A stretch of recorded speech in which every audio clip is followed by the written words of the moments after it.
Tubewell का निर्माण एवं रखरखाव, इस पर एक प्रस्तुति। साफ और सुरक्षित पेयजल मनुष्य की मौलिक आवश्यकता है।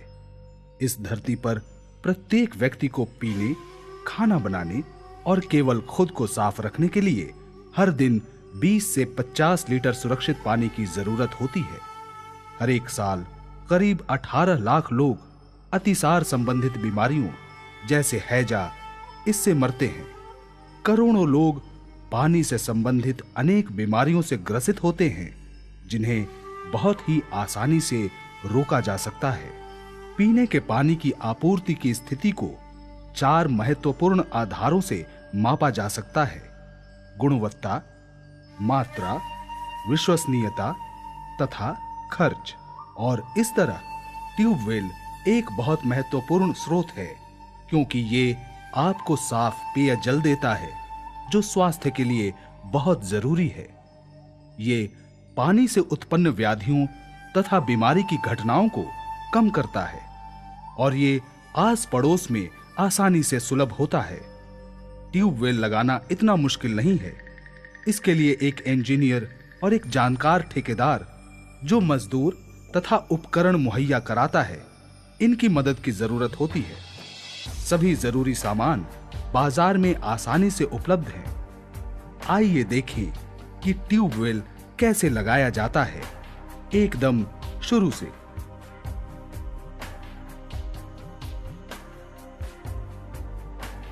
मजदूर ठीक ढंग से तिपाई लगाते हैं।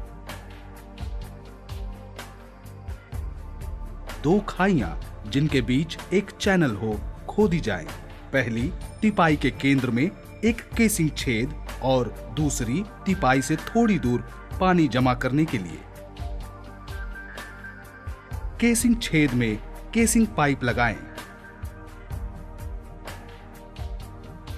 केसिंग पाइप के ऊपर एक लकड़ी के टुकड़े को मारते हुए केसिंग पाइप को जमीन में घुसाएं। एक मजबूत हुक लेकर तिपाई के ऊपर केंद्र में पुली को लगाएं। आगे पुली के ऊपर ड्रिल पाइप होल्डर को लटकाएं, जिसका सिरा एक मजबूत रस्सी या चेन से बंधा हो तथा दूसरा सिरा जमीन पर रखे एक भारी लंगर से जुड़ा हो।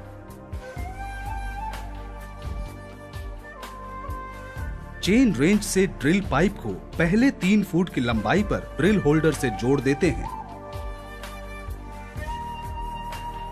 पाइप का दूसरा सिरा चेन रेंच से जमीन में खोदने के लिए एक ड्रिल या कटर से जोड़ देते हैं।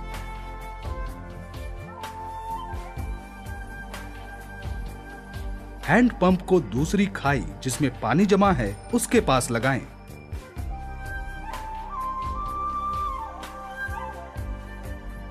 एक चेन रेंच द्वारा एक होज पाइप जोड़ा जाता है, एक सिरा ड्रिल पाइप होल्डर के ऊपर और दूसरा सिरा हैंड पंप से। उपकरण की तैयारी अब पूरी तरह खुदाई के लिए तैयार है। 2-3 मजदूर ड्रिल पाइप को मजबूती से चेन रेंच द्वारा पकड़कर घड़ी की दिशा में गोल रास्ते पर चलते हैं, गोल गोल चलते हुए, ताकि ड्रिल पाइप के नीचे लगा हुआ कटर जमीन के अंदर काटता हुआ गहरा चला जाए। इसी समय दूसरे 2 मजदूर हैंड पंप को लगातार चलाते हैं, ताकि पानी ड्रिल पाइप से होकर अंदर जाए। रोटरी बोरिंग तरीका: जब ड्रिल पाइप मजदूरों के घुमावदार चलने से जमीन के अंदर छेद करता है, हैंड पंप से पानी भी ड्रिल पाइप के द्वारा अंदर जाता है। पानी कटर में लगे वाल्वों से केसिंग पाइप के अंदर बहता है, जिससे जमीन के अंदर काटना आसान हो जाता है। पानी ऊपर की तरफ काटी हुई मिट्टी लेकर केसिंग पाइप से बाहर जाता है। ड्रिल पाइप का घूमना, पानी का अंदर पंप किया जाना, कीचड़ मिला पानी केसिंग पाइप से ऊपर निकलना एक लगातार प्रक्रिया है।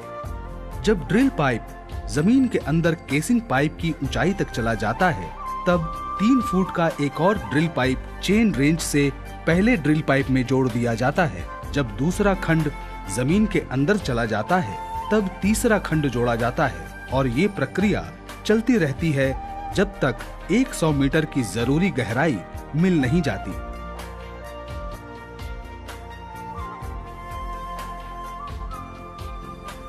जगह के मुताबिक जब 100 मीटर की खुदाई की जाती है, पानी की परतें साधारण रूप से 2, 3 या ज्यादा अलग गहराइयों पर जमीन की परतों के बीच सतह के नीचे पाई जाती हैं। विशेषज्ञ कीचड़ वाले पानी की जांच करते हैं, ये जानने के लिए कि ड्रिलिंग पाइप भूमिगत पानी की परत तक पहुंचा है कि नहीं। इसी प्रकार 2 या 3 जल स्तर निर्धारित किए जाते हैं और उनकी गहराई के माप को दर्ज कर लिया जाता है। पूरे ड्रिलिंग पाइप को पेंदी में लगे कटर के साथ तब जमीन से बाहर खींच लिया जाता है। खुदाई पूरी हुई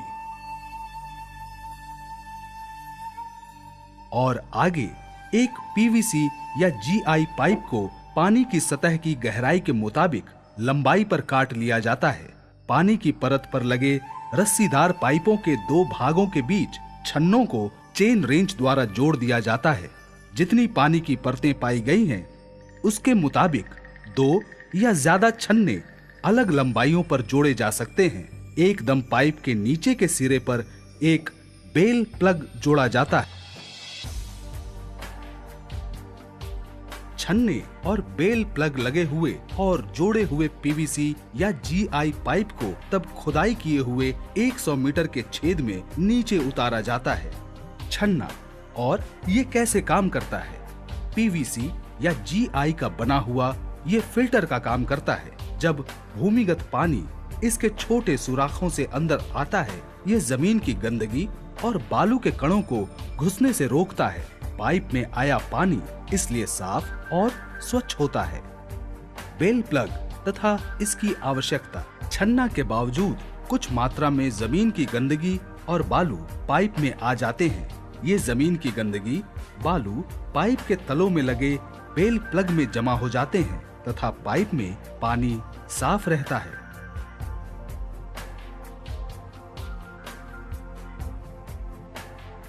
पीवीसी या जीआई पाइप को ठीक से जगह पर लगाने के बाद पाइप और बोरिंग होल की जगह को बालू और पत्थर से जमीन की सतह तक सख्ती से भर दिया जाता है। एक सिलेंडर के आकार का जीआई केसिंग, जिसमें बोल्ट के लिए छेद और पाइप के लिए गोलाकार सिरा होता है, उसको पाइप के ऊपर लगाया जाता है तथा दूसरा सिरा जमीन में मजबूती से धंसा दिया जाता है। हैंड पंप सेट को नटों और बोल्टों से केसिंग के ऊपर लगा दिया जाता है।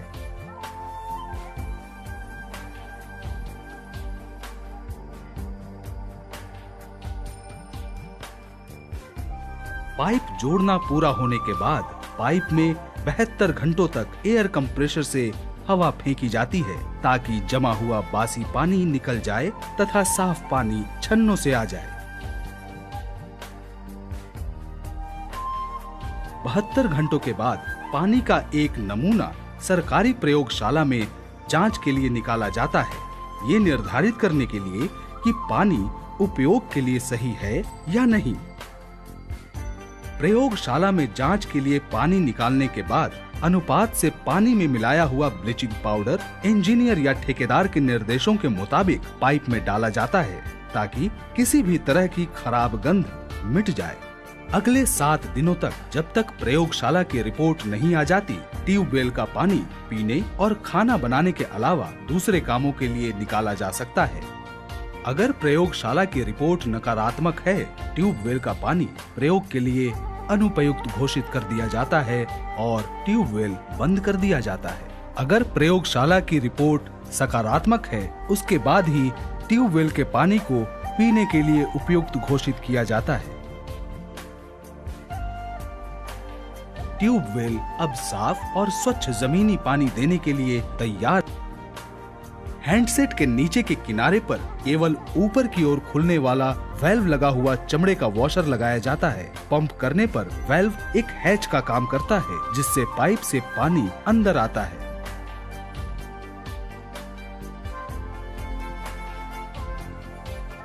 अंत में ट्यूबवेल हैंडसेट के चारों ओर एक कंक्रीट का आधार बनाया जाता है जिससे कि इस्तेमाल में आसानी हो।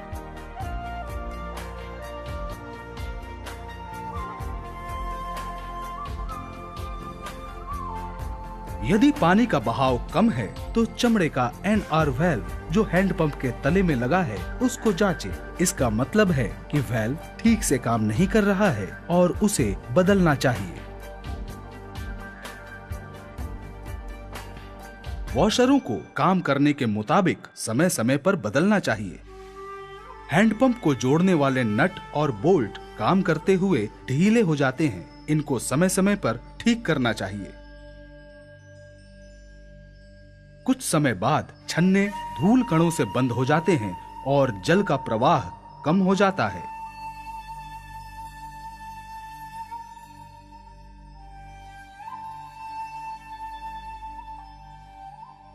इस स्थिति में हैंडपंप को पूरी तरह खोलकर छन्नों को हवा से साफ करने के लिए एयर कंप्रेशर का उपयोग करें।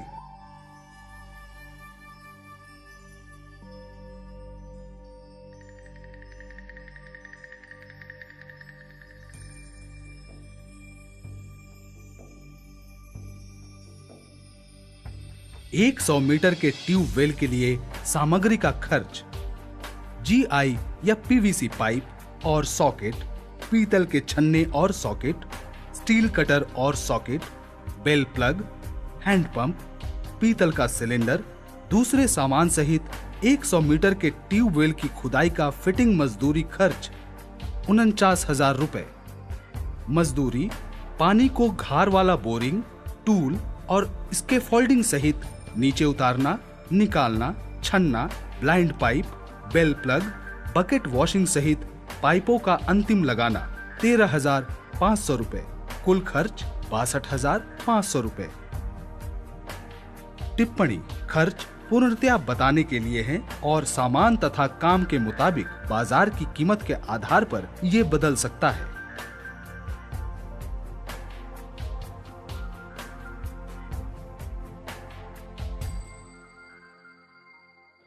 सारे द्रवित ताजे पानी का लगभग 96% भाग धरती के नीचे पाया जाता है, जो जमीनी पानी है। जमीनी पानी के तंत्र विश्व भर में दुनिया के पेयजल का 25 से 40% भाग मुहैया कराते हैं। ट्यूबवेल विशेषकर भारत में जमीनी पानी प्राप्त करने का आसान, विश्वसनीय, जांचा हुआ और तुलना में सस्ता तरीका है।